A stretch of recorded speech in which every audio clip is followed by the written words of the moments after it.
আমরা ফুরফুরা development board করেছি, আমরা তারকেশ্বর ডেভেলপমেন্ট বোর্ড করেছি, জয়রামবাটি কামারপুকুর বোর্ড করেছি, জয়রামবাটি কামারপুকুর ডেভেলপমেন্ট অথরিটি করেছি, তাতে 10 কোটি টাকা দিয়েছি এবং ইতিমধ্যে অনেক উন্নয়নও আমরা করেছি। এছাড়াও মনে রাখবেন, বাস স্ট্যান্ড থেকে শুরু করে, প্রাইমারি হেলথ সেন্টার থেকে শুরু করে, হস্টেল বিল্ডিং থেকে শুরু করে, প্রফুল্ল চন্দ্র সেন, যাকে বলা হতো আরামবাগের গান্ধী, সেই প্রফুল্লদার নামে আরামবাগে প্রফুল্ল চন্দ্র সেন মেডিকেল কলেজ করা হয়েছে।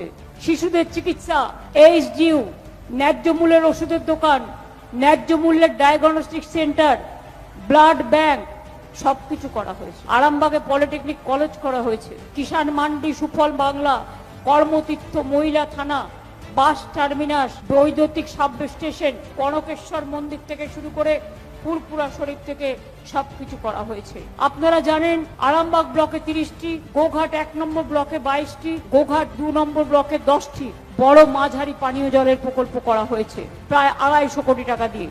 আমরা 3000 কোটি টাকার একটা প্রজেক্ট নিয়েছি, লোয়ার দামোদর বেসিন প্রজেক্ট। সেই প্রজেক্টের মাধ্যমে একেবারে বাঁকুড়া, হুগলি, বর্ধমান, বীরভূম, হাওড়া আপনাদের অনেকটাই সেচের কাজে, বন্যার কাজে উপকৃত হবে। আরামবাগ ফেসের প্রথম আরামবাগ ফেসের প্রায় 400 কোটি টাকার কাজ ইতিমধ্যেই শেষ হয়ে গেছে। তাছাড়াও মনে রাখবেন, এই 40 কোটি টাকার কাজ আরামবাগ মাস্টার প্ল্যানের প্রথম ফেজে শেষ হয়েছে। এছাড়াও চাপাডাঙ্গা, পরশুরা, আরামবাগ 611 কোটি টাকা। দ্বারকেশ্বর গোঘাট 2 ব্লকে দ্বারকেশ্বর নদীর ওপর পুণ্ডহিত সেতু 30 কোটি টাকা। মনে রাখবেন, আরামবাগ গৌরহাটি বন্দর রোড 44 কোটি টাকা। বর্ধমান আরামবাগ রাস্তা 14 কোটি টাকা।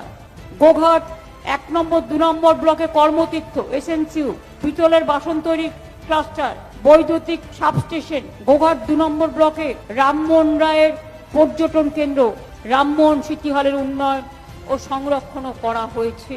আমরা একটা 3000 কোটি টাকার প্রজেক্ট করছি, যেটা মেদিনীপুরের দাসপুর থেকে হয়ে আরামবাগ হয়ে, ওটা একদম বর্ধমানের নতুন গ্রাম হয়ে, ওটা বোলপুর হয়ে শান্তিনিকেতন যাতে যেতে পারেন চটপট, এবং মা তারা পাশ দিয়ে রামপুরহাট হয়ে মোরগ্রাম পর্যন্ত যাবে। এই রাস্তাটিরও কাজ অনেকটাই হয়ে গেছে এবং কাজ আরো হচ্ছে।